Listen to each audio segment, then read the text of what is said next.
Ore 8 del mattino, Vittorio di Mestre, nel corteo verso Spinea delle 5 auto grigie, le salme delle altrettante vittime ucraine dell'incidente del bus, una per ogni auto.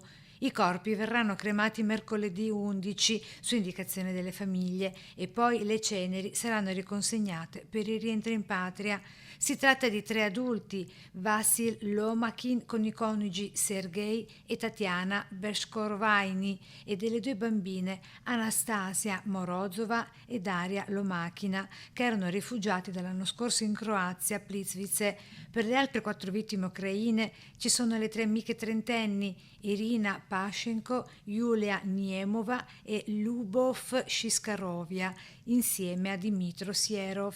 La riconsegna programmata sempre per mercoledì 11. Dal fronte feriti una buona notizia arriva da Mestre, dove in continuo miglioramento è la situazione del paziente ucraino di 39 anni, che presto lascerà la struttura ospedaliera, e da Dolo, dove ha lasciato la terapia intensiva la giovane paziente francese di 21 anni. La situazione è in via di miglioramento, abbiamo avuto la grande soddisfazione di poter dimettere nei giorni scorsi uno dei feriti e nelle prossime ore ci sarà la dimissione di un altro. Scende anche da 3 a 2 il numero di feriti in condizioni giudicate critiche, poiché una giovane tedesca di 27 anni, in cura sempre all'ospedale di Mestre, è oggi in una situazione definita stabile. Questo ci lascia ben sperare anche per tutti gli altri che oggi stanno ancora soffrendo o nei reparti o ancora peggio nelle terapie intensive. E domani dalle 18 a Mestre il ritrovo organizzato via social in piazza Ferretto di cittadini giunti da ogni parte del Veneto e anche da fuori regione